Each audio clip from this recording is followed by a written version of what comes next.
ప్రార్థన చేసుకుందాం. ప్రేమ కలిగిన తండ్రి, దయ కలిగిన దేవ, మీ పిల్లలు మీ మాటలు నేర్చుకోవాలనే ఆసక్తి వారందరి హృదయాలలో కలిగించి మరల ఈ మధ్యాహ్న కాల సమయంలో ఎన్నో పనులు వారి హృదయంలో కలవర పెడుతున్నప్పటికీ, కళ్ళ ముందు ఎన్నో కార్యక్రమాలు ఉంటున్నప్పటికీ, వాటన్నిటికంటే మీ మాటలు నేర్చుకోవటమే గొప్ప భాగ్యమని మీ పిల్లలు ఈ సమయాన్ని కేటాయించి మీ మాటలు వినటానికి సిద్ధపడి ఉండగా, ఆశ కలిగిన ప్రతి ప్రాణాన్ని మీ మాటల చేత తృప్తిపరచమని కోరుకుంటూ క్రీస్తు నామమున ఈ ప్రార్థన అడిగి వేడుకొనుచున్నాము కన్న తండ్రి, ఆమేన్. ప్రభునందు ప్రేమైన దేవుని పిల్లారా, ఈ మధ్యాహ్న కాల సమయంలో కూడా రెండవ తరగతిగా ఆయన మాటలు వినే మహాభాగ్యాన్ని మనకందరికీ అనుగ్రహించిన తండ్రిని దేవునికి కృతజ్ఞతలు తెలియజేస్తూ, ఆసక్తి కలిగి దేవుని మాటలు వినుటకు చేరి ఉన్న మీ అందరికీ కూడా, దైవజనులకు కూడా మరోసారి వందనాలు తెలియజేస్తున్నాను. అందరికీ వందనాలు. ప్రియమైన దేవుని పిల్లారా, మొదటి సెషన్లో మన జీవితానికి అవసరమైన ప్రపంచ మనోనేత్రాలు వెలిగించే ఎన్నో విషయాలను మనం మరియ జీవితం ద్వారా నేర్చుకున్నాం.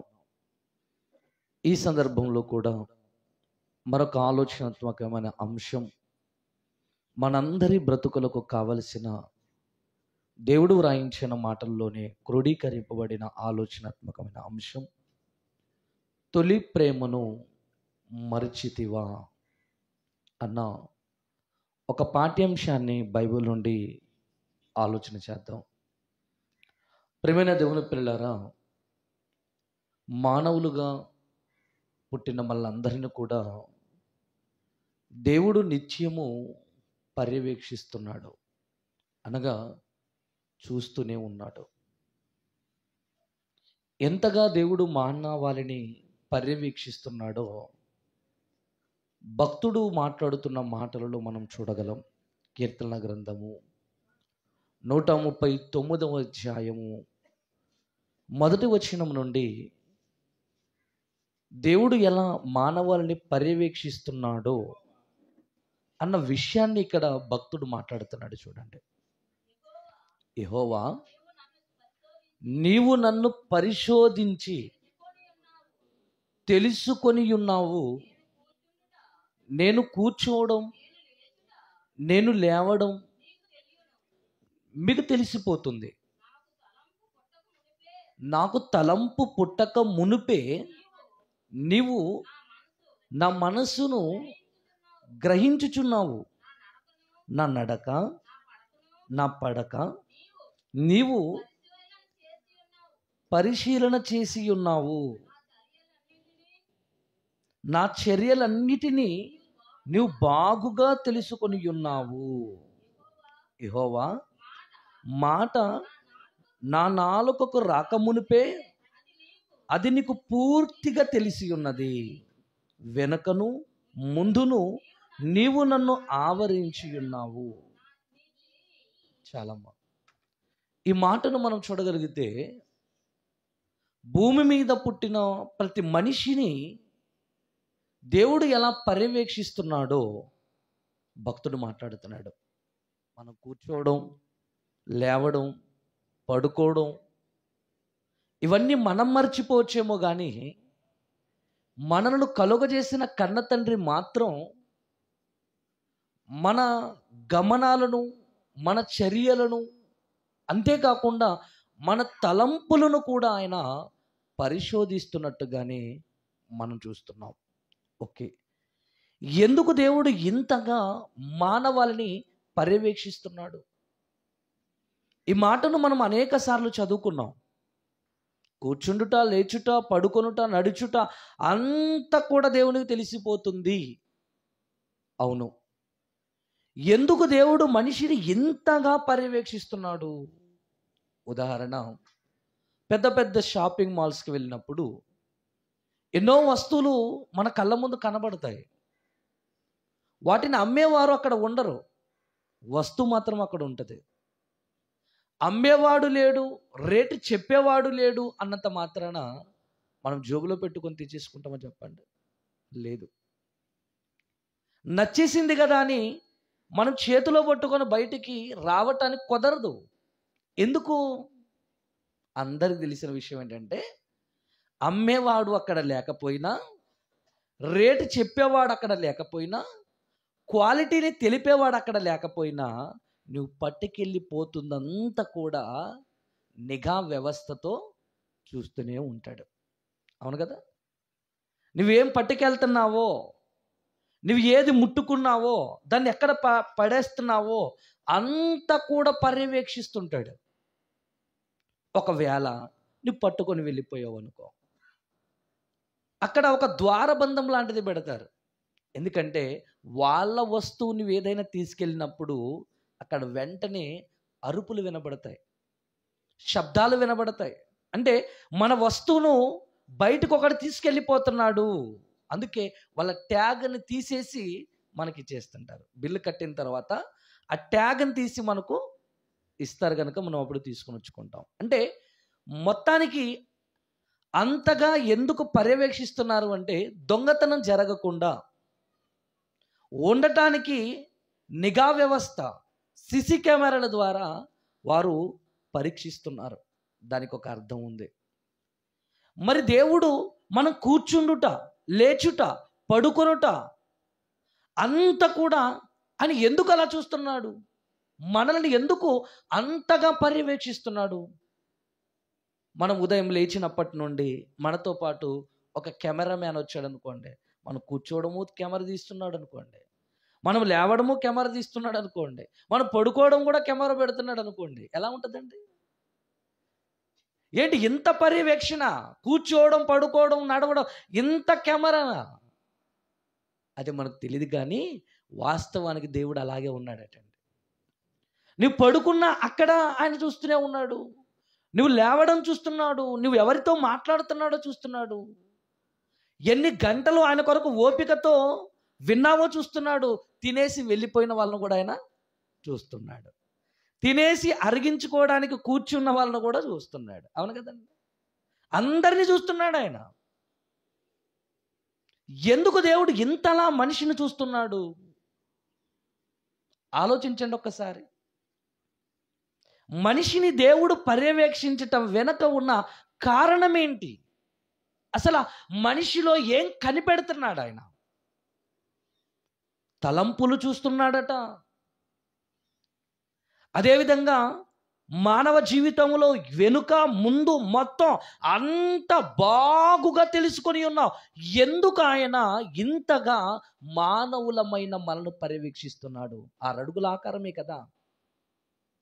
తాను అనుగ్రహిస్తేనే ఈ జీవం మనకు వచ్చింది. తన పోలిక తన స్వరూపాన్ని ధరించుకున్న నరమాత్రులం మనమంతా కూడా. మనల్ని దేవుడు ఇంతగా ఎందుకు పర్యవేక్షిస్తున్నాడు అన్న విషయాన్ని మనం ఆలోచించగలిగితే బైబిల్ గ్రంథంలో చూద్దామండి. ప్రకటన గ్రంథము 2వ అధ్యాయం. ప్రకటన గ్రంథము 2వ అధ్యాయము 1వ వచనం నుండి ఆలోచన చేద్దాం. ప్రకటన గ్రంథము 2వ అధ్యాయం 1వ వచనం. ఎఫెసీలో ఉన్న సంఘపు దూతకు ఇలాగు వ్రాయుము. ఆసియా ఖండంలో 7 సంఘాలు, అందులో ఎఫెసు సంఘం. ఈ ఎఫెసు అనగా ఎఫెసు ప్రాంతం అంతా కూడా అన్యులతో కూడిన ప్రాంతం. పౌలు గారు మాట్లాడతాడు, ఎఫెసులో నేను మృగములతో పోరాడిన ఎడలా. అంటే ఎఫెసులో ఉన్నవారు ఎలా ఉన్నారంటే, ఒక మాట చెప్పాలంటే మృగాలుగా ఉన్నారు, పశువుల్లో ఉన్నారు. ఆ మనుషులు ఎలాంటి వారు అంటే, ఏది పట్టుకుంటే దానినే నిజమని నిరూపించగలిగే మొండివారు వారు. అంటే మేము పట్టుకున్న కుందేలకు 3 కాళ్ళు వాదన. అందుకు గాను వాళ్ళని ఏమన్నాడు అంటే, మృగములు, ఎఫెసులో మృగములతో పోరాడిన ఎడల. ఇంకా వాళ్ళ మూఢభక్తి ఎలాంటిదంటే, ఎఫెసులో ఉన్నవారు అర్తిమిదేవి, మహాదేవి అని 4 గంటల సేపు ఏకాధాటిగా అరిచారట. ఇది ఎఫెసు సంఘానికి ఉన్న చరిత్ర అండి. అంటే వాళ్ళ భక్తి అతి దేవతా భక్తి గల వారై వారు అర్తిమిదేవి అని 4 గంటలట. మనం చూడండి, గంట కూర్చోడానికే ఇటు నుండి అటు దొరుకుతుంటాం, అవును కదండి. కొద్దిసేపు కూర్చుంటాం, కొద్దిసేపు లేస్తుంటాం. అందుకే మనకు కంటిన్యూగా కూర్చోబెట్టే బోధకుడు వద్దు. ఏం చేయాలి? మనకి కూర్చోండి, లేవండి, మధ్య మధ్యలో పడుకున్నోళ్ళని లేపడానికి గట్టిగా ఒకసారి అరిస్తే బాగుంటుంది.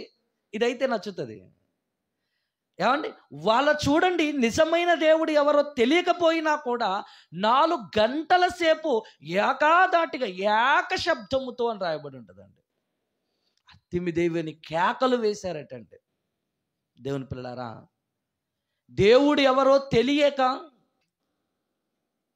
అంధకారములో మగ్గుతున్న అవిధేయులైన ఎఫెసీయుల దగ్గరకు వెళ్ళి వారిని మార్చాడు పౌలు గారు. మృగాలే కానీ సాధువులుగా వారిని మార్చాడు. కన్న తండ్రి యొక్క ఉద్దేశాలన్నీ కూడా ఎఫెసీలకు చెప్పాడు. అదే ఎఫెసీ పత్రికలో ప్రారంభం ఏమని రాయబడి ఉంటుందో తెలుసా? తండ్రి యొక్క ప్రణాళిక కొరకు రాయబడి ఉంటుంది. ఎఫెసీ పత్రిక మీరు చూడండి, జగత్తు పునాది వేయబడక మునుపే అని ప్రారంభిస్తారు పౌలు గారు. అంటే దేవుడు మనందరినీ కూడా ఈరోజు కోరుకోలేదు, జగత్తు పునాది వేయబడక మునిపే ఆయన మనల్ని కోరుకున్నాడు. ఎందుకు కోరుకున్నాడు అనే విషయానికి వచ్చేసరికి 2వ అధ్యాయంలో వివరణ ఇచ్చాడు. ఏంటి? ముందుగా సిద్ధపరిచిన సత్క్రియలు చేయుటకై క్రీస్తు యేసునందు మనము సృష్టింపబడిన వారం. ఇలా ప్రతి అధ్యాయములో ఒక్కొక్క సారాంశంతో కూడినటువంటి విషయాలను ఆయన ఎఫెసులో ఉన్న వారికి చెబుతూ వచ్చాడు. అందరికీ తండ్రి అయిన దేవుడు ఒక్కడే. ఆయన అందరికీ పైగా ఉన్నవాడు. ఆయన పట్ల మనం విశ్వాసం కలిగి ఉండాలి. ఆయన ఈ లోకానికి తన కుమారుని యేసుక్రీస్తు వారిని పంపించారు. ఆయన ద్వారానే మనకు పాపక్షమాపణ కలుగుతుందని ఎఫెసీయులకు పత్రిక వ్రాసాడు. మొత్తానికి మృగాలుగా ఉన్న, మూఢభక్తిలో ఉన్న, అంధకారంలో ఉన్న వారందరికీ కూడా దేవుని గూర్చిన వార్తను చెప్పి మార్పించేశాడండి. మారిపోయారు. మారిపోయిన తరువాత ఎఫెసులో ఉన్న వారికి ఏమని చెబుతున్నాడు చూడండి. ఎఫెసులో ఉన్న సంఘపు దూతకు ఇలాగు రాయుము, 7 నక్షత్రములు తన కుడి చేత పట్టుకొని 7 దీప స్తంభముల మధ్య సంచరించు వాడు చెప్పు సంగతులు ఏవనగా, నీ క్రియలను, నీ కష్టమును, నీ సహనమును నేనెరుగుదును. బాగా ఆలోచించండి. ఏమంటున్నాడు? నీ కష్టం, నీ సహనం, నీ క్రియలు ఎవరికి తెలుసు? నాకు తెలుసు అంటున్నాడు. చూడండి, ఆయన ఏటోనండి, అంత పని చేస్తున్నాను కానీ ఎవరు నన్ను గుర్తించట్లేదు. అవును కదా, సహజంగా మనలో మాట. చాలా కష్టపడుతున్నానండి, అందరికంటే ముందుగా వెళ్ళిపోయి ఓపికతో కూర్చుంటున్నా, కనీసం మైకులో ఒక్క మాట కూడా, కృతజ్ఞత కూడా చెప్పలేదండి నాకు. అవును కదా. మన కష్టాన్ని గుర్తించట్లేదని మనం బాధపడతాం, మన సహనాన్ని గుర్తించట్లేదని మనం ఫీల్ అయిపోతుంటాం. నన్ను ఎవ్వరు పట్టించుకోవట్లేదండి, ఎందుకు వాళ్ళ దగ్గరకు వెళ్ళడం అని మనలో మనం కృంగిపోతుంటాం. ఈరోజు మనం గమనించాలి, ఈరోజు మనం తెలుసుకోవాలి. మనం కూర్చుండుట, నడుచుట, లేచుట, పడుకొనుట ఈ ప్రపంచంలో మనుషులు చూడకపోయినా నిన్ను అనుక్షణం పర్యవేక్షిస్తున్న నీ తండ్రి అని ఏం చేస్తున్నాడు తెలుసా? నీ కష్టం తెలుసు. నువ్వు దేవునిలో ఎంత కష్టపడుతున్నావో, ఎన్ని పనులు వదిలేసుకొని ఇక్కడ కూర్చున్నావో, ఎంతమంది పిలిచినా కూడా వాళ్ళకి ఎన్ని రకాలుగా సమాధానం చెప్పి కూడా ఇక్కడ నువ్వు అటెండ్ అవుతున్నావో, నీ కష్టం నీకు తెలుసు. నీకు తెలిసినది దేవునికి తెలుసు.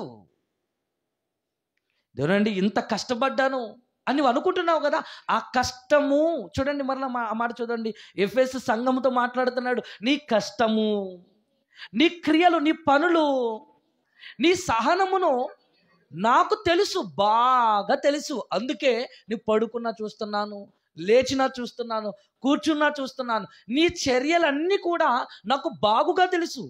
నువ్వు నా కోసం ఎంత కష్టపడుతున్నావో చూస్తున్నాను, నా కొరకు ఎన్ని పనులు మానుకుంటున్నావో చూస్తున్నాను, నువ్వు ఎంతగా నా కొరకు సహిస్తున్నావు. ఏంటి ఎప్పుడు దేవుడు దేవుడు అనుకుంటూ వెళ్ళిపోతున్నావా? యవనంలో ఉన్నావు, ఏదో కూలీ నాలి చేసుకొని కొంత సంపాదించవచ్చు కదా. ఎప్పుడు దేవుడు దేవుడు అనుకొని తిరుగుతుంటావు. అవునా? ఈ ఎంతోమంది ఎన్నో రకాల మాటలన్నా కూడా నీ సహనం అయినా కూడా మొండిగా దేవుని పనికి వెళ్ళటం. అవును కదండి? అలాగే దేవుడి పని అంటే ఎక్కడ ఉంది అనగానే అక్కడ మనం అటెండ్ అయిపోతూ మనం ప్రజెంట్ అయిపోవటం, దేవుని మాటలు ప్రకటించటం, దేవుని మాటల కొరకు మనం ముందుగా ఉండటం, ఇదంతా కూడా దేవుని పిల్లారా ఒక బోధకుడు చూడకపోయినా, అవునా, నీ తోటి విశ్వాసులు చూడకపోయినా, వారు ఎవ్వరు గుర్తించకపోయినా నీ పరలోకమందున తండ్రి నిన్ను గుర్తిస్తున్నాడన్న సంగతి నువ్వు ఎప్పుడు జ్ఞాపకం పెట్టుకోవాలి. నేనే ఎప్పుడు చర్చి ఊడుస్తున్నానండి, ఎవ్వరూ ఊడవట్లేదు. ఎంతమంది సంఘస్థులు ఉన్నారు కానీ ఒక్కరు కూడా ఊడవట్లేదు. నేను ఒక్కదాన్ని వచ్చి ఊడుస్తున్నాను, కానీ అయ్యగారు ఒక్కరోజు కూడా నా పేరు చెప్పలేదండి. అయ్యగారు చెప్పకపోయినా పైనున్న ఆయన ప్రతిరోజు నువ్వు చేస్తున్నావని ఆయన చూస్తున్నాడు తెలుసా. ఇదిగో నేను బరక ఎత్తానండి, అందరూ వెళ్ళిపోయారు, అందరు తినేసి ఆకులన్నీ పారేసి వెళ్ళిపోయారు, నేనే తీసాను. అవును, నువ్వు ఎత్తావు, నిన్ను ఎవరు చూడలేదు, కానీ నీ పరలోకమందున తండ్రి నేను గమనిస్తున్నాడు. అందుకే యేసుక్రీస్తు వారు అన్నారు, మనుషులు చూడవలనని కాదు కానీ రహస్యమందున నీ తండ్రి నిన్ను చూచుచున్నాడు. ఒక షాపింగ్ మాల్లోకి వెళ్ళినప్పుడు వస్తువు నచ్చింది కానీ పట్టుకెళ్దామని మనసు ఉంది, కానీ పట్టుకెళ్ళావు. ఎందుకు? ఆడు చూస్తున్నాడు కనుక. అవునా? ఇప్పుడు యేసుక్రీస్తు వారు కూడా ఏమని మాట్లాడుతున్నారు తెలుసా? నువ్వు ఎంతగా ఆయన కొరకు పని చేస్తున్నావు, ఎంతగా ఆయన కొరకు సహించుకుంటున్నావు, ఎంతగా ఆయన కొరకు భయభక్తులు కలిగి ఉన్నావో అంత కూడా ఆయన ఏం చేస్తున్నాడు? చూస్తూనే ఉన్నాడు. ఇంకా చెబుతున్నాడు చూడండి, రహస్యమందు నీ తండ్రి చూచుచున్నాడు గనుక. నీ తండ్రి చూస్తున్నాడు నిన్ను. అది ఎప్పుడు నీ మనసులో ఉండాలి. నేను పని చేస్తున్నాను, నా తండ్రి నన్ను చూస్తున్నాడు. నేను ఆయన కొరకు సహిస్తున్నాను, నా తండ్రి నన్ను చూస్తున్నాడు. షాపింగ్ మాల్లోకి వెళ్ళినప్పుడు అలాగే కదా మనసు ఉంటుంది, ఆడు చూస్తున్నాడు.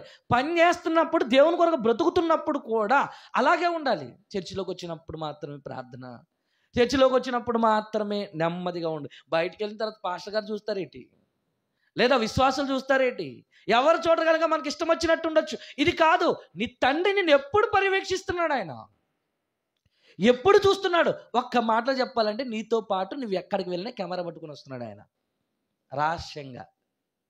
రహస్యంగా నీ కార్యాలు, నీ పనులు, నీవన్నీ చేస్తున్నాడు. అక్కడేమో సినిమా పాటలు పాడేసేస్తావు, ఇక్కడికి వచ్చి దేవుడి పాటలు పాడేస్తావు.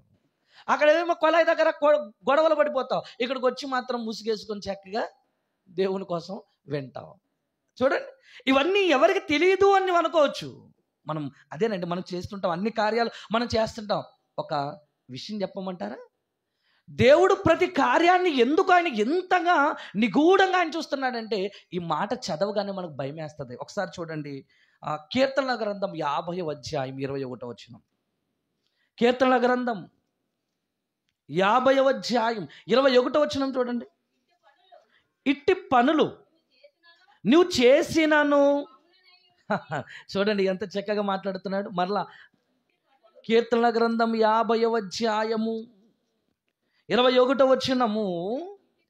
ఇట్టి పనులు నువ్వు చేసినను. దేవుడు అంటున్నాడు, నువ్వు ఎన్ని పనులు చేసినా నేను ఎలా ఉన్నాను? మౌనంగా ఉన్నాను. అంటే నీకు ఏ ఆలోచన వచ్చింది? ఎన్ని చేసినా మరలా దేవుని దగ్గరికి వెళ్ళి కన్నీరు గారిస్తే అయిపోతుంది.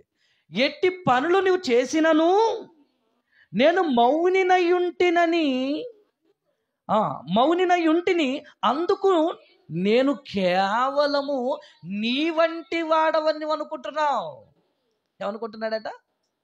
అక్కడ తప్పు చేస్తున్నాను, ఇంకా నాకు శిక్ష రాలేదు, అక్కడ సినిమా పాటలు వింటున్నాను, సినిమాలకు వెళ్తున్నా, అన్ని చేస్తున్నాను, కానీ నాకేం అవ్వట్లేదు. మరలా ప్రార్థనకి వెళ్తున్నాను, అన్ని చేస్తున్నాను, నేను నాకేం బాధ కలగట్లేదు, శిక్ష కలగట్లేదు అని నువ్వేమనుకుంటున్నావు? నాలాంటోడే దేవుడు కూడా. అవునా కదా? చూడండి, స్కూల్కి వెళ్తాం, కొన్ని రోజులు మానేస్తాం, ఏం రాలేదు అని అంటే టీచర్కి ఏం చెప్తాం? ఏదో సాకు చెప్తాం. మా తాత చచ్చిపోవడం, మా అమ్మమ్మ చచ్చిపోయింది, ఏదో చెప్తాం, నమ్మేస్తుంది. నీలాంటిదే కనుక. అవునా కదా? నీలాంటి నరమాత్రులే కనుక సరేలేరా కూర్చోబో అంటది. అవునా? కానీ దేవుణ్ణి కూడా మనిషి ఏమనుకున్నాడంటే తెలుసా? నువ్వు ఎన్ని కార్యాలు చేసినా కూడా నా వంటి వాడే, దేవుడు ఏమనట్లేదు, మౌనంగా ఉన్నాడైనా అని నువ్వు అనుకుంటున్నావు కదా. ఇప్పుడు చూడండి చెప్తున్నాడు, అయితే నీ కనుల ఎదుట ఈ సంగతులు నేను వరుసగా ఉంచి నేను గద్దిస్తాను, వరస పెడతాను. ఏంటి? నీ కార్యాలన్నీ లైన్ పెట్టాడట. ఆ రోజు ఈ కార్యం చేసావు, ఈ రోజు ఈ కార్యం చేసావు, అన్ని కార్యాలు వరస పెట్టి గద్దిస్తాడట. చూడండి, మీకు అర్థమైంది ఇప్పుడు? ఏమండి, అక్కడ సినిమా పాట పాటని ఎవరు చూడలేదు, అక్కడేమో గొడవలు పడ్డాను ఎవరినైనా చూడలేదు, ఇక్కడ దేవుని దగ్గరకు వచ్చి అంత సమాప్తం అయిపోయింది అని అనుకుంటున్నావు కదా. దేవుడు అంటున్నాడు ఏంటి తెలుసా? ఆ రోజు ఈ రోజు ఏ రోజైనా నువ్వు చేసిన కార్యాలు నేను మర్చిపోయాను నువ్వు అనుకుంటున్నావా బిడ్డ? లేదు, వరస పెట్టి గద్దిస్తాను. ఒక ఉదాహరణ చెప్తాను, ఆలోచించండి. టీచర్ ఎగ్జామ్ పెడుతుంది.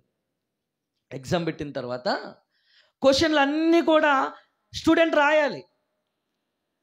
ఏమండి, ఆ తరువాత పేపర్ దిద్దుతుందండి. పేపర్ అంతా కూడా రుద్దిన తర్వాత మరలా టీచర్ వస్తుంది. ఏమని చెప్తుంది తెలుసా?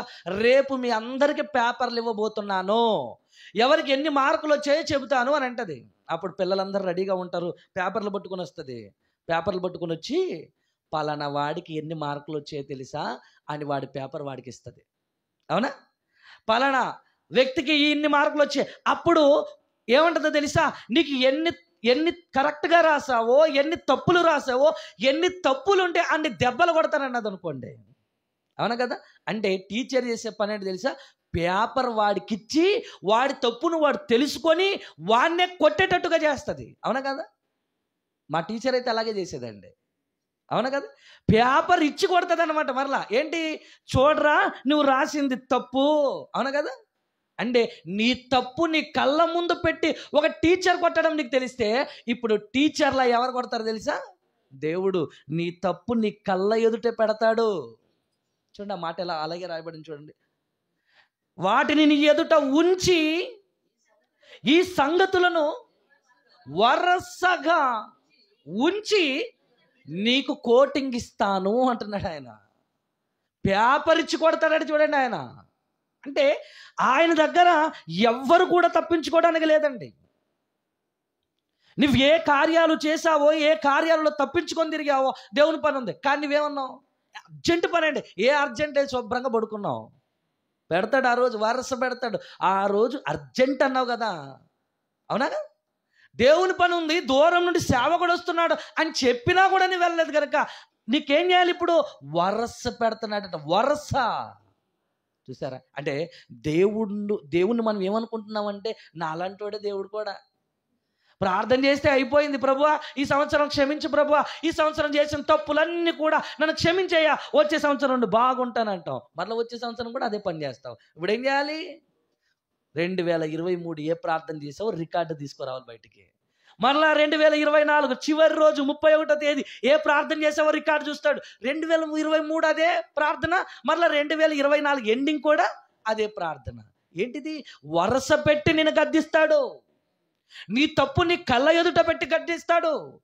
ఆయన కూడా నా అలాంటోడే కదండి, ఏమనట్లేదండి అని నువ్వు అనుకుంటున్నావా? లేదు.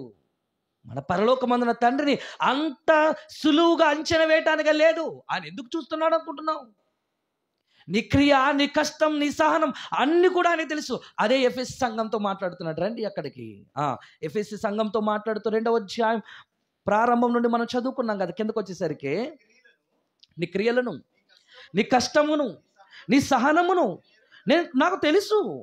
నీవు దుష్టులను సహించుటలేదనియు సహింపలేవనియు అపోస్తులు కాక తాము అపోస్తులమని చెప్పుకొని వారిని పరీక్షించి వారి అబద్ధికులని నీవు కనుగొంటివనియు. నీవు బోధ విషయంలో కూడా ఎంత నిక్కచ్చిగా ఉన్నావంటే ఏది అబద్ధ బోధ అని తెలుసుకున్నావు. కొంతమంది అపోస్తుల కాకయ్య అపోస్తులమని చెప్పుకుంటున్న వారిని కూడా పరీక్షించావు నువ్వు. అంటే పరిశుద్ధ గ్రంథాన్ని బాగా పరీక్షిస్తున్నావు. అలా వ్రాయబడిందా లేదా, అలా చెప్పబడిందా లేదా, ఇది నిజమా అబద్ధమా అని కూడా నువ్వు పరీక్షిస్తున్నావు. అది కూడా నాకు తెలుసు.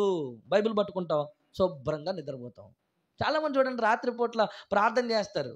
అలా ఏమండి తల కిందకు పెట్టి అలా వంగి ప్రార్థన చేస్తారండి, మోకాల మీద ఉండినట్టుగా. ఏమండి అలా నిద్రలోకి వెళ్ళిపోయి మళ్ళీ ఎప్పుడు గుర్తుకొస్తుంది? తెల్లవారుజాము 2 గంటలకో 3 గంటలకు గుర్తుకొస్తావు నేను ప్రార్థనలో ఉన్నాను. లేకపోతే అలాగే పడుకుని పోతారు. ఏమండి అంటే ఆయన చూస్తున్నాడు, ప్రతిదీ ఆయన చూస్తున్నాడు. అంటే నువ్వు ప్రార్థన చేసుకోవటం, నువ్వు అన్నీ చూస్తున్నాడు. చూడండి అక్కడ ఏమని చెప్తున్నాడు అంటే, చదవండి.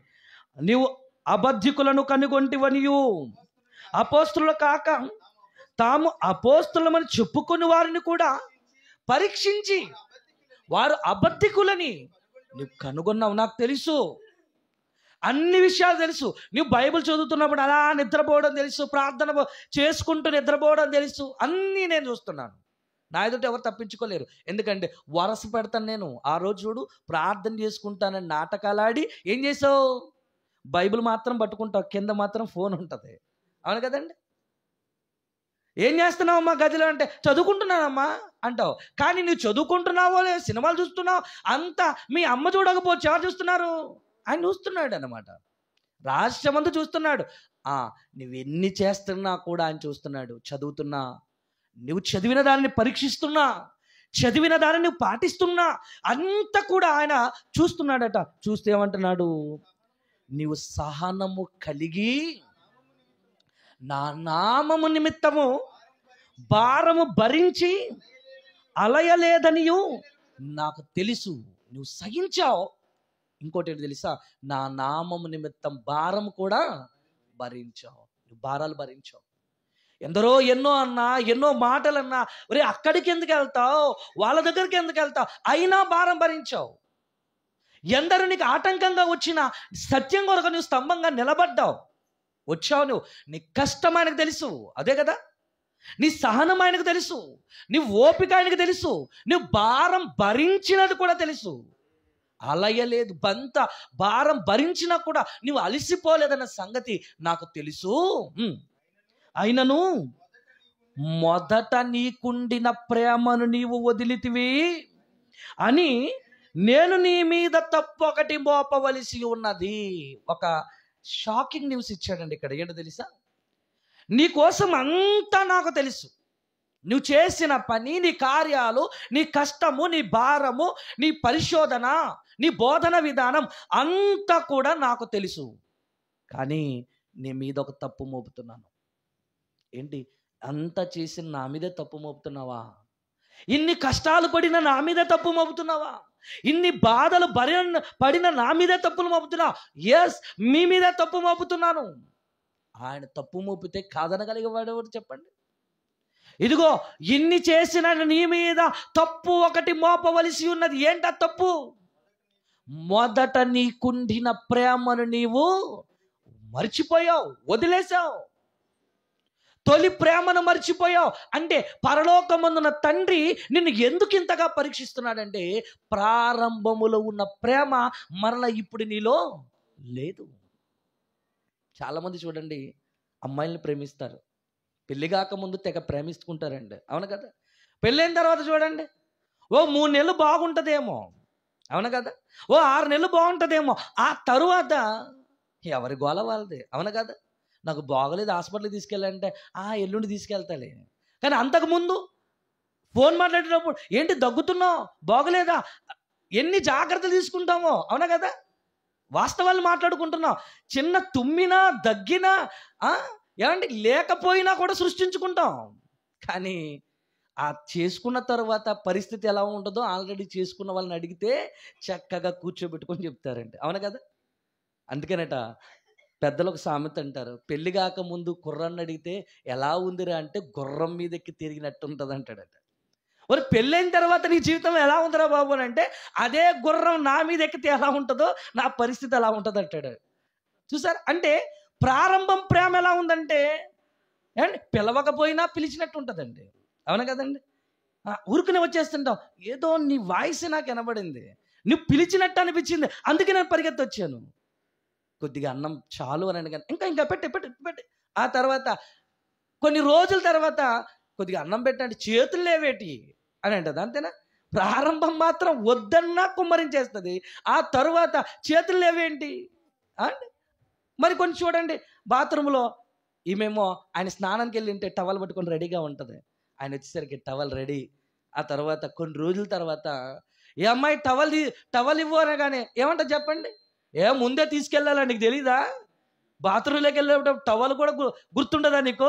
అది కూడా నేనే చేయాలా? మరి ముందు మాత్రం టవల్ పట్టుకొని రెడీగా ఉంటుంది. అవునా కదా? ఆయన మర్చిపోయినా ఆవిడ పట్టుకెళ్ళిపోయి ఇస్తుంది. అంటే ప్రారంభపు ప్రేమ ఒకలా ఉంటుంది, ఆ తర్వాత ప్రేమ ఒకలా ఉంటుంది. ఇది దేవుని విషయంలో కూడా దేవుడు చూస్తున్నాడు. నువ్వు ప్రారంభంలో దేవుని కోసం ఆయనను ప్రేమించిన విధానం ఏంటి? ఎక్కడైనా ఎన్ని మాటలైనా దేవుని కొరకు వినాలి, చేయాలి అనే ఆతృత ప్రారంభం. క్రైస్తవ్యంలోనికి వచ్చాం మనం అంతా కూడా. ఒక్కసారి మన ప్రారంభం కొరకు ఆలోచించుకోండి. మన ప్రారంభం దేవునిలోకి వచ్చినప్పుడు ఎలా ఉంది మన ఆసక్తి? అయ్యో, చదవాలి బైబిల్ను, నేర్చుకోవాలి, ఇంత సత్యం ఉందా, ఇన్ని మాటలు ఉన్నాయా, ఇన్ని కార్యక్రమాలు చేయాలా, ఇంతమందిని మనం పిలిపించాలా. ఇదంతా కూడా ప్రారంభం అండి, ప్రారంభం. మరి ప్రారంభంలో ఉన్న ప్రేమ కొనసాగుతున్నప్పుడు ఎందుకు లేదు? ఎఫెస్సులో ఉన్న వాళ్ళట కష్టం బాగుంది, సహనం బాగుంది, ఓపిక బాగుంది, అన్ని బాగున్నాయి. లోపం ఏంటంటే తొలి ప్రేమ మర్చిపోయారు, ప్రారంభపు ప్రేమను విడిచిపెట్టారు. దేవుని పిల్లలారా, ఈరోజు మనం కూడా అలాంటి వైఖర్యంలోనే కొనసాగుతున్నామేమో. ప్రారంభం బాప్తిస్మం తీసుకున్న ఆ తొలి రోజుల్లో మాత్రం పక్కింటోళ్ళు సీరియల్ పిలిచినా కూడా నువ్వేమంటావు? లేదమ్మా, నేను బాప్తిస్మం తీసుకున్నాను అని అంటావు. అవును కదా? ఆ తర్వాత ఒక నెల రోజుల తర్వాత ఆవిడ పిలవనక్కర్లేదు, ఆవిడ కంటే ముందు మొగల రేఖలు చూడడానికి నువ్వు వెళ్ళిపోతావు. అవును కదా? పిలుచుకొని వెళ్ళిపోతావు. మరలా ఎంత దారుణమో చూడండి. అంటే మర్చిపోతాం. ప్రారంభం మాత్రం బాప్తిస్మం తీసుకున్నాను, ఒక్క వారం రోజులు జ్ఞాపకం ఉంటుంది, ఓ నెల రోజులు జ్ఞాపకం ఉంటుంది. ఆ తరువాత మొత్తానికి మనం మర్చిపోతాం. అంటే నీ తొలి ప్రేమ దేవుడు చూస్తున్నాడు. అది నిజంగా నీ బాప్తిస్మం తీసుకునే ముందు నీటిలోకి మునిగినప్పుడు నిజంగా దేవుని కోసం నువ్వేమని మాట ఇచ్చి ఒక్కసారి జ్ఞాపకం చేసుకోండి. చావైన దేవుడి కోసమేనండి. లోకమంతా నేను చూశానండి, లోకమంతా నాకు వద్దు, మాయ, దేవుడే శరణ్యం, దేవుడే దిక్కు.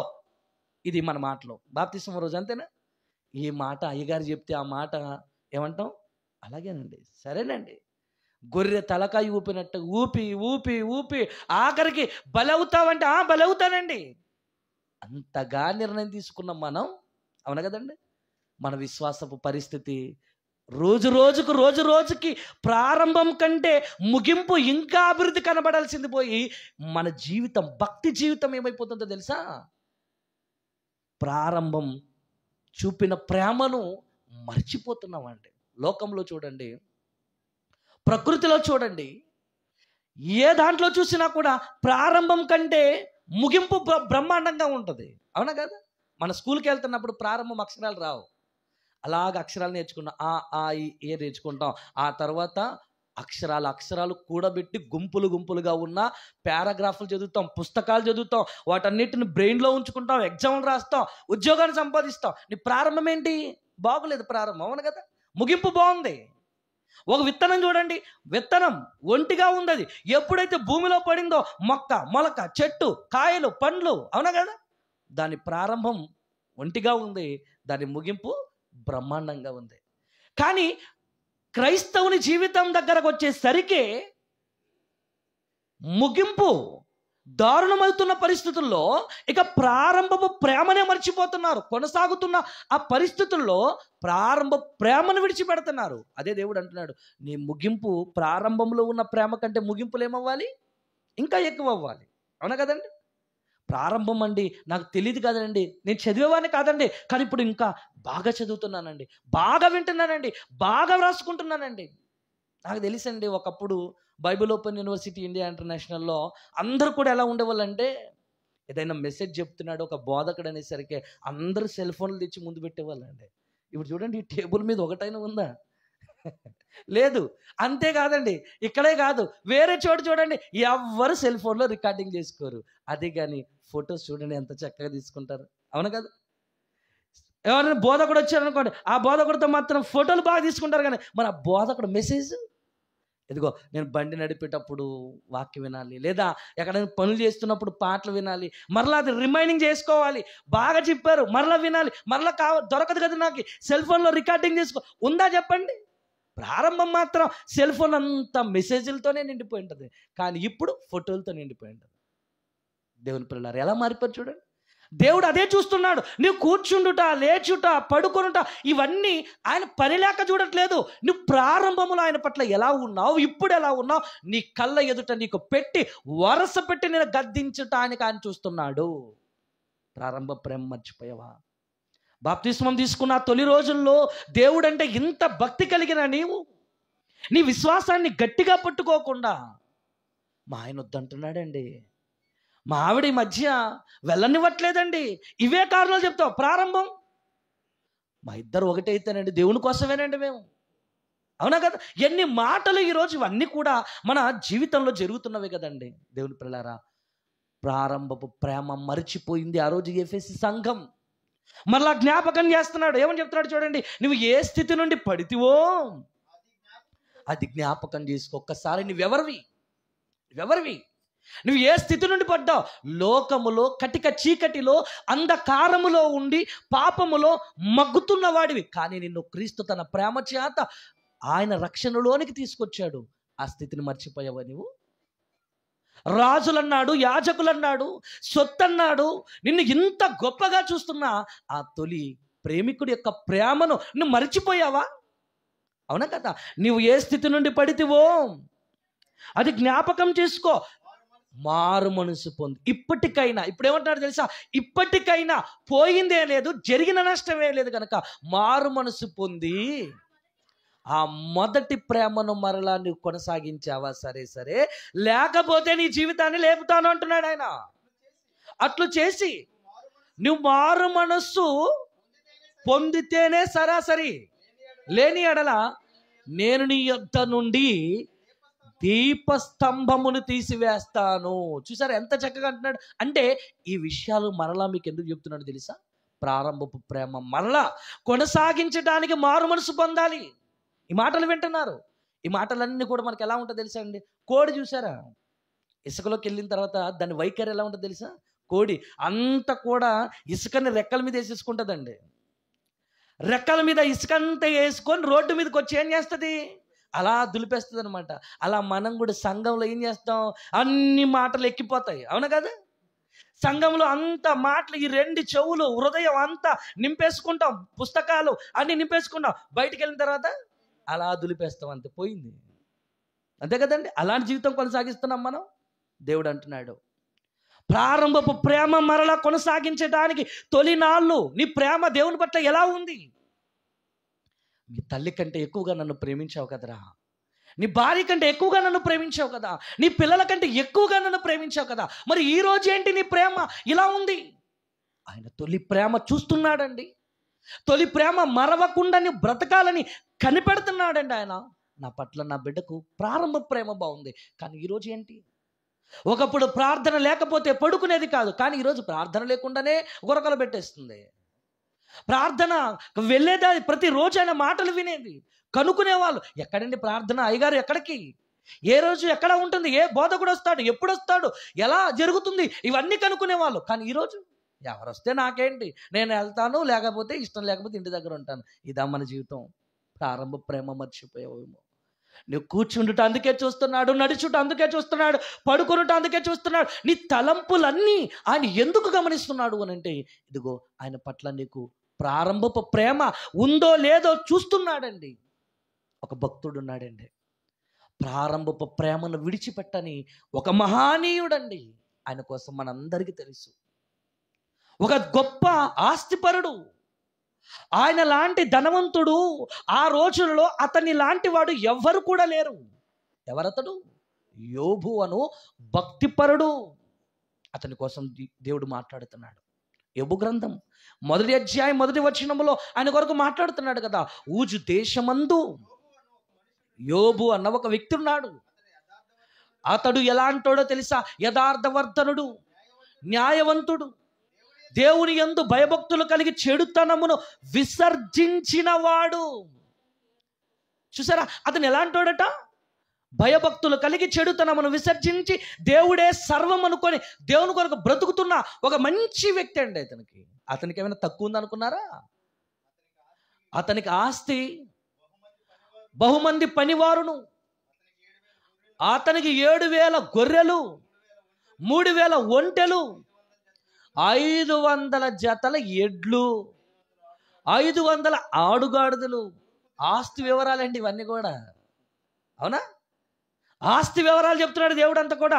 ఎవరనుకుంటున్నారు భక్తిగా బ్రతికింది? ఆస్తిపరుడు. ఈరోజు చూడండి, చిన్న ఒక ఎకరం ఉందనుకోండి, దేవుని దగ్గరికి మరీ రాలేము. అవునా కదండి? ఏమంటే చిన్న ఒక 2 ఎద్దులు ఉన్నాయనుకోండి, మరీ అసలు పట్టుకోలేము. నాకు ఎద్దులు ఉన్నాయండి, వాటిని మేపాలా, గడ్డి వెయ్యాలా, గడ్డి తేవాలా, అవునా కదా? ఓ ఎకరం పొలం ఉందనుకోండి, దున్నాలా, విత్తనం వేయాలా, చెయ్యాలా, చదును చేయాలా, నీళ్లు కట్టాలా, ఇదే పని. ఒక చిన్న ఎకరా ఉండి, ఒక 2 ఎద్దులు ఉండి, లేదా కొంత వ్యాపారం ఉండగానే నువ్వు దేవుని దగ్గరకు రాలేకపోతున్నావు. ఒకరోజు ధనవంతుడే దేవుని కొరకు బ్రతుకుతున్నాడు.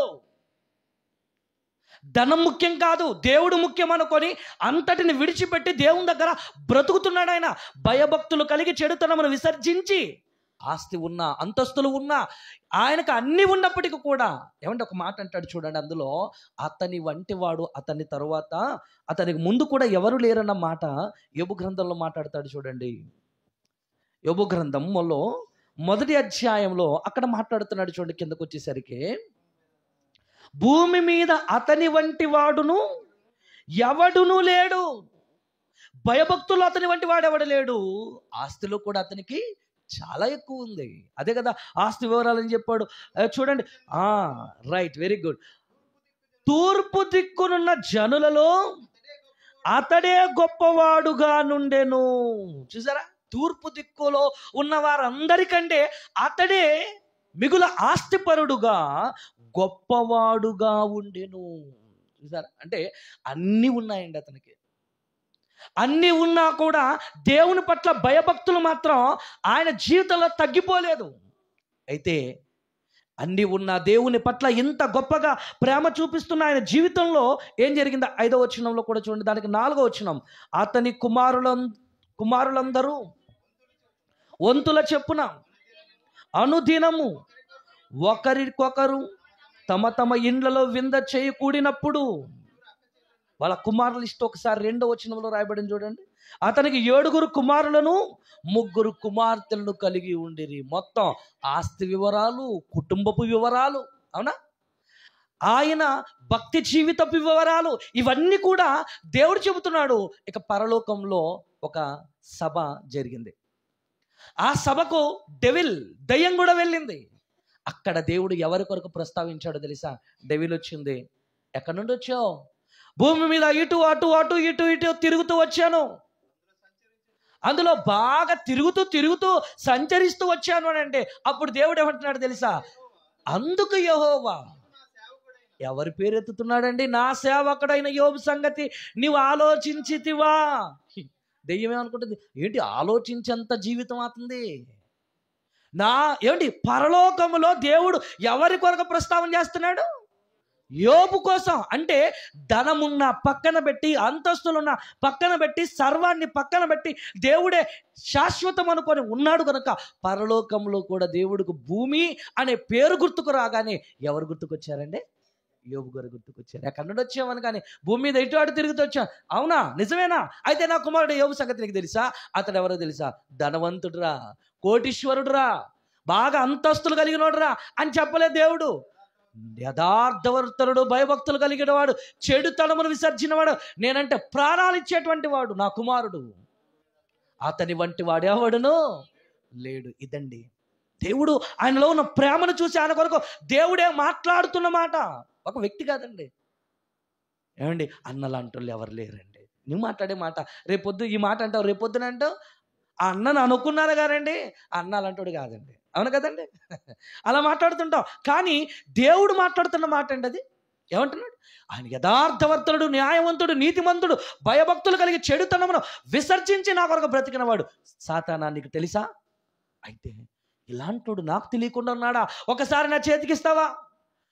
నిన్ను ప్రేమించాడు, నీకోసం గొప్పగా నీకోసం నీ చెప్పుకుంటున్నావు. ఒక్కసారి నా చేతులకు ఏ నోటితోనైతే భక్తిగా ఏ జీవితంతోనైతే నీకోసం బ్రతుకుతున్నాడో అదే జీవితంతో నిన్ను కాకుండా, నిన్ను దూషించేటట్టుగా నీకు కాకుండా చేస్తాను, నా చేతికి అప్పగిస్తావా? రెడీ? సవాలుకు సిద్ధం.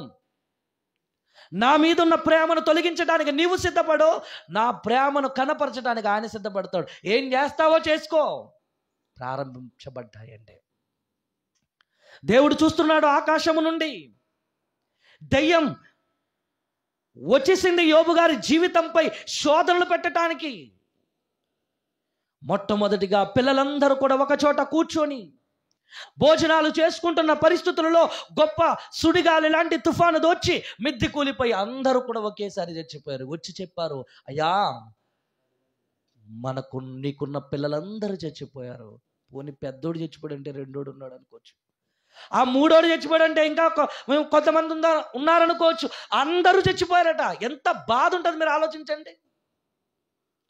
కొడుకు చచ్చిపోయాడు, కూతుర్లు చచ్చిపోయారంటే ఎంత ఆవేదన ఉంటుందో నిజంగా మీరు ఆలోచన చేయండి ప్రియులారా. చాలా బాధ ఉంటుందండి, చాలా ఆవేదన ఉంటుందండి.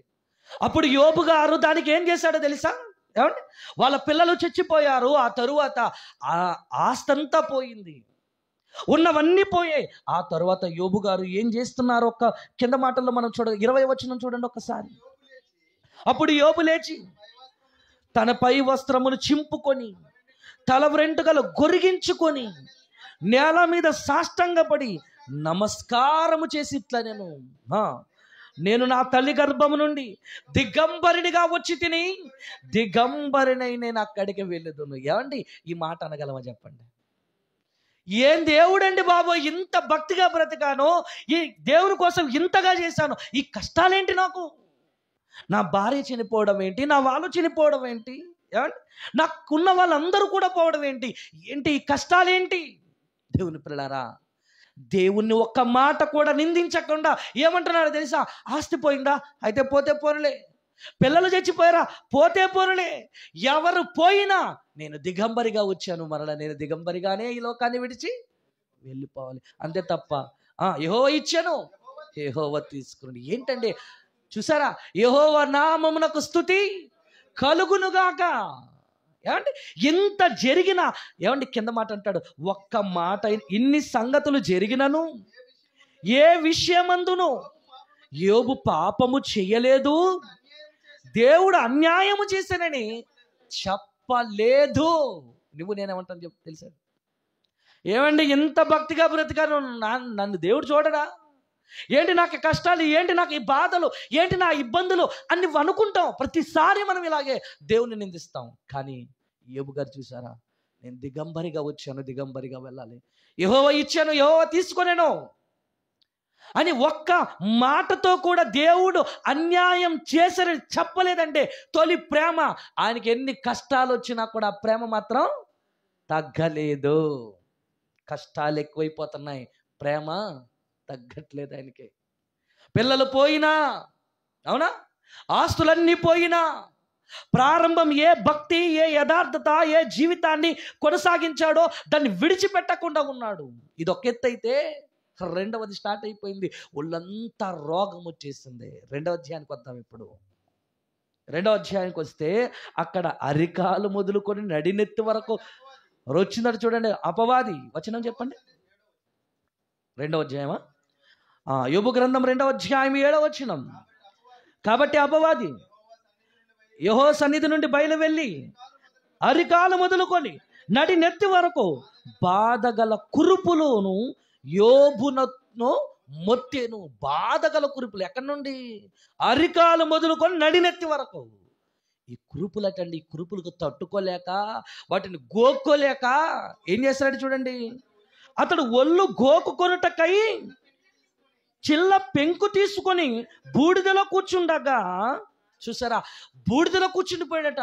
ఆ దురద తట్టుకోక, ఆ కురుపులు తట్టుకోలేక. అండి, ఎంత బీభత్సమైన రోగం వచ్చిందో మీరు ఆలోచించండి.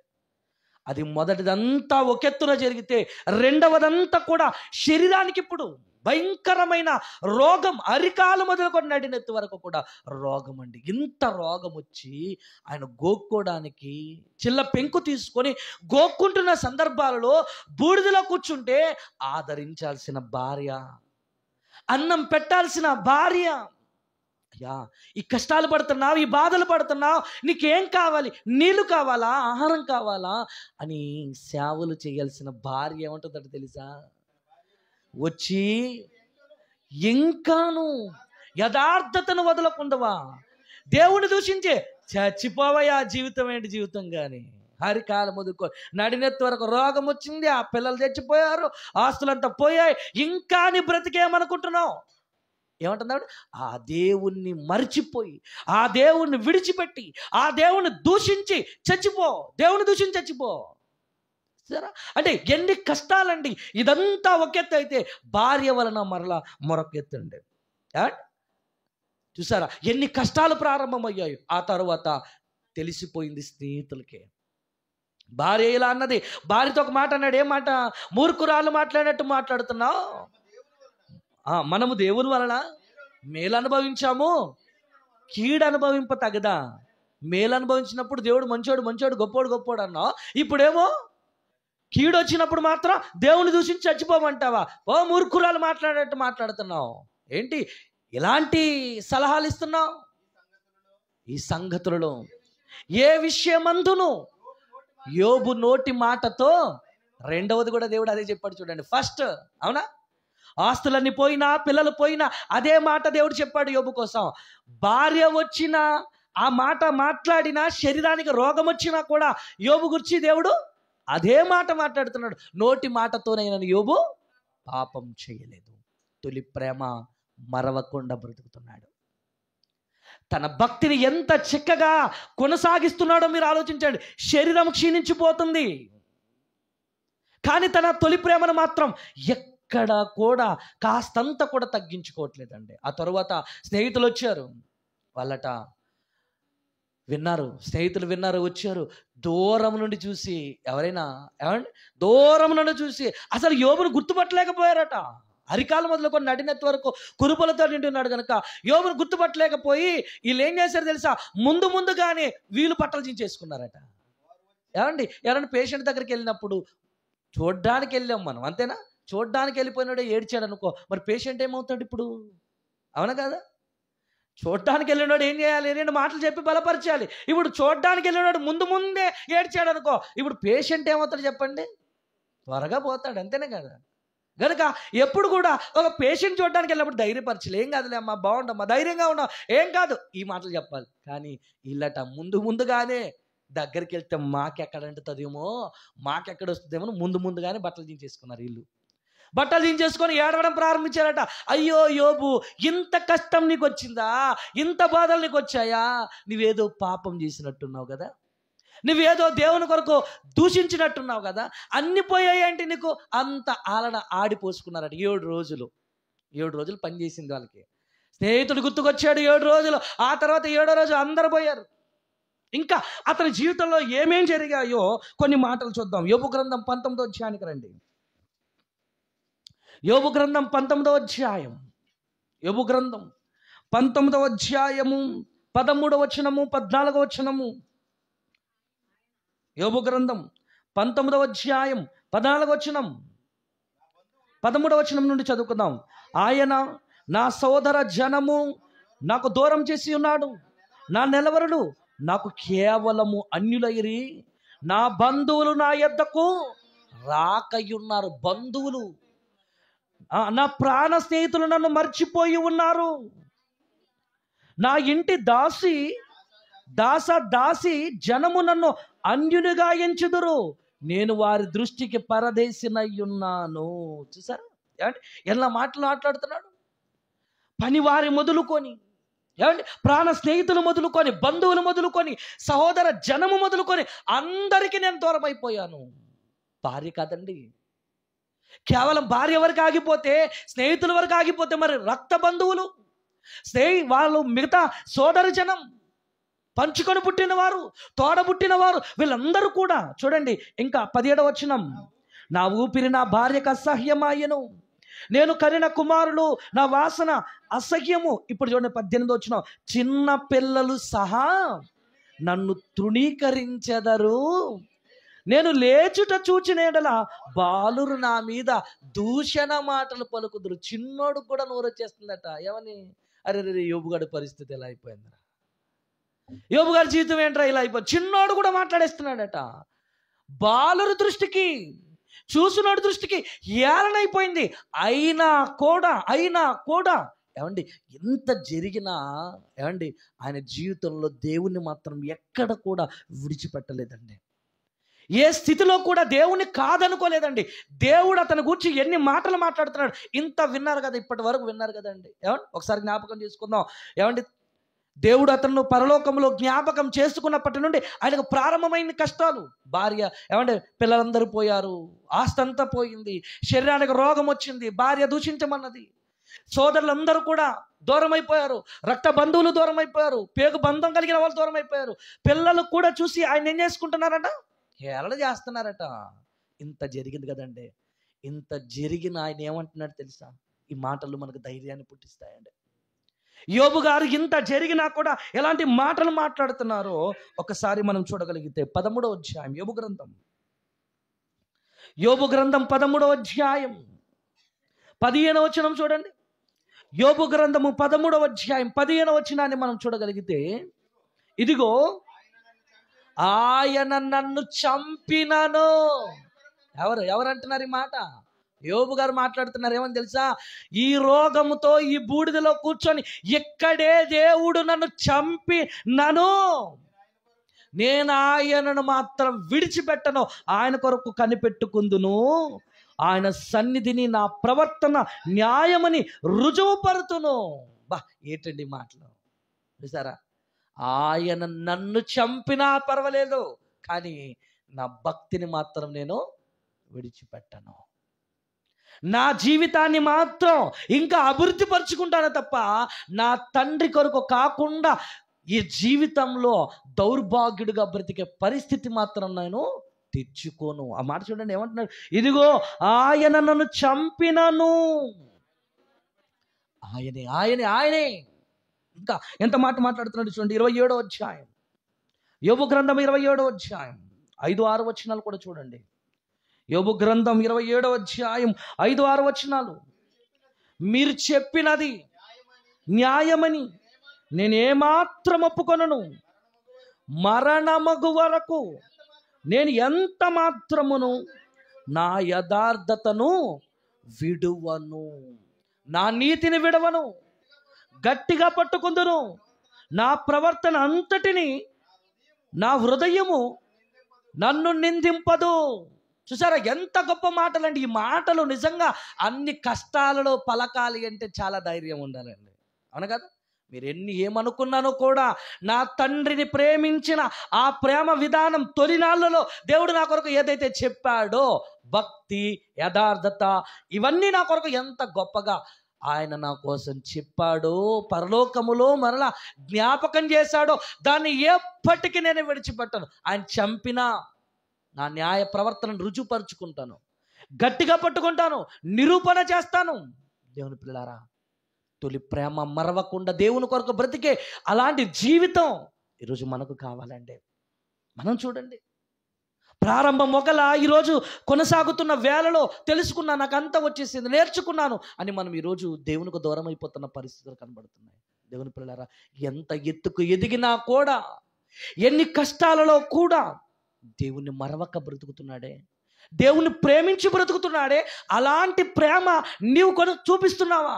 తొలి ప్రేమ ఆయన చంపినా, ఆయన హింసించినా, ఇక్కడే నా చావు తుది శ్వాస నేను విడిచిన నేను న్యాయాన్ని నిరూపణ చేసుకుంటాను. మీరు అన్నారు కదా, ఆడిపోసుకున్నారు, ఏదో తప్పు చేశాడు అందుకే ఇలా జరిగింది. చూడండి, ఎవరైనా దారుణంగా చనిపోయారు అనుకోండి, కుక్క చావు చచ్చాడంటే ఏదో ద్రోహం చేసి ఉంటాడంటే. ఇలాంటి లోకంలో యోబు గారిని అనకుండా ఉంటారా చెప్పండి? ఎన్నో మాటలు అండి, ఎన్నో నానా రకాల దూషణలండి. ఆయన చెప్పాడు కదా, పిల్లలు కూడా చూసి ఏమంటారట, నానా దూషణ మాటలు పలుకుతారట అండి. దేవుని పిల్లారా, తన భక్తిని రుజువుపరుచుకున్నాడు, తన భక్తి జీవితాన్ని కొనసాగించాడు గనుకనే చివరికి వచ్చేసరికి దేవుడు అన్నాడు, నా కుమారుడైన యోబు మాట్లాడినట్టు ఎవరును ఎన్నడూ మాట్లాడలేదు కనుక, ఒక్క మాట కూడా నన్ను దూషించలేదు కనుక, ఇదిగో ఆయనకు మరలా దేవుడు సంతానాన్ని ఇచ్చి, అవునా, ఏదైతే కోల్పోయాడో, ఏదైతే ఆయన పోగొట్టుకున్నాడో, సర్వాన్ని దేవుడు మరలా ఆయన సమకూర్చినట్టుగా మనం చూస్తున్నామండి. దేవుని పిల్లారా, మీరు ఆలోచించండి. కోల్పోయాడు, అయిపోయింది జీవితం, అక్కడితో ఆగిపోయింది జీవితం అనుకున్నాం, కానీ మరలా దేవుడు ఎలాంటి తెలుసా? ఎండిపోయిన దాన్ని కూడా చిగురింప చేయగలిగే శక్తి కలిగిన వాడండి ఆయన. యెహోవా యోబును మొదట ఆశీర్వదించిన దానికంతటి కంటే ఏంటండి ఆ మాట చూడండి, ఇంకా ఇంకా ఎక్కువ ఆశీర్వదించేశాడట. బ్రతకరా నాన్న, నా ప్రేమను చూపించావు, నేనంటే ఏంటో నువ్వు చూపించావు, ఆస్తి ఉన్నా అంతస్తులున్నా నువ్వు నన్ను మరవవు గనక నీకు ఎన్నైనా నేను ఇస్తాను, నువ్వెన్నైనా ఇస్తాను. ఈరోజు చూడండి, ఏదో చిన్నది మనం ఉంటేనే మనం పట్టుకోలేకపోతున్నాం అండి. ఒక బండి ఉందనుకోండి, బండి చిన్న బండి, ఆ బండి ఉంటే చాలండి, ఇప్పుడే వస్తానన్నాయి అంటాడు, మళ్ళీ అప్పుడు కనపడ్డాడు. అవును కదండి. దేవుని పిల్లారా, నీ తొలి ప్రేమను నువ్వు మర్చిపోయావేమో, దేవుని పట్ల నీకున్న ఆ తొలి నాళ్ళలో ఉన్న ఆ భక్తిని మర్చిపోయావేమో. దేవుడు నీ మీద నేరం మోపుతున్నాడు. నీ కష్టం బాగుంది, నీ సహనం బాగుంది, నీ ఓర్పు బాగుంది, అంత ప్రారంభమే, మరి ఇప్పుడు ఎందుకు ఇలా మారిపోయావు? కనుక ఆలోచించండి. తొలి ప్రేమ ఒక యోబులా మన జీవితాల్లో మనం కనపరిచి చావాలండి. ఇంకెంతకాలం బ్రతుకుతాం మనకు తెలియదు కదా, అవునా? ఇంకా కొంతకాలం బ్రతుకుతానండి, ఇంకా మా కొడుకు పెళ్లి చేయాలండి, నా కూతురు పెళ్లి చేయాలండి, ఇవన్నీ ఆలోచనలు నీకున్నాయేమో. ఎప్పుడు వెళ్తావో నీకు తెలియదు. కనుక ఆలోచించండి. తొలి ప్రేమను మరిస్తే ఒకవేళ దేవుడు ప్రకటన గ్రంథంలో రాయించినట్టుగా మారు మనసు పొందితే సరాసరే, లేని ఎడల దీపస్తంభాన్ని నీ యొద్ద నుండి తీసేస్తాను. ఆలోచించు. గనుక ప్రతి ఒక్కరూ కూడా మనం మొదటిగా ఏ ప్రేమనైతే దేవుని పట్ల ఉన్నామో అంతకంటే ఎక్కువగా మనం దేవుని ప్రేమించాలి, దేవుని కొరకు బ్రతకాలి, మన భక్తి జీవితాన్ని ఇంకా అభివృద్ధి పరుచుకునేటట్టుగా మనం ఉండాలి. అలాంటి కృప మనందరికీ కూడా దేవుడు దయచేయాలని ఆకాంక్షిస్తూ అర్థిస్తూ మీ అందరి నిమిత్తం ప్రార్థన చేద్దాం. కళ్ళు మూసుకొని ప్రార్థన చేసుకుందాం. ప్రేమ కలిగిన తండ్రి, దయగలిగిన దేవ, మీ మాటలు అక్షరాల సత్యం నాయనా. భూమి మీద మాకొస్తున్న గాలి వంటి శ్రమలు, సముద్రములో రేగుతున్న అలల వంటి కష్టాలను చూసి మా కష్టాన్ని ఎవ్వరు భరించలేదని మేము అనుకుంటున్నాం. కానీ ఇబ్బంది కొలిమిలో నిన్ను పరీక్షించి తిని అన్న మీ మాట మీ కుమారుడైన యోబు గారి జీవితమును బట్టి మేము కల్లారా వ్రాయబడిన సత్యాన్ని బట్టి మేము పరిశీలించాం. నాయన, మీరంటే మాకు ప్రేమ, మా కష్టం, మా సహనం, మా గుణాలన్నీ కూడా తెలిసిన కన్న తండ్రిగా మాలో ఉన్న ప్రేమను మీరు అనుక్షణం పరీక్షిస్తున్నారు నాయన.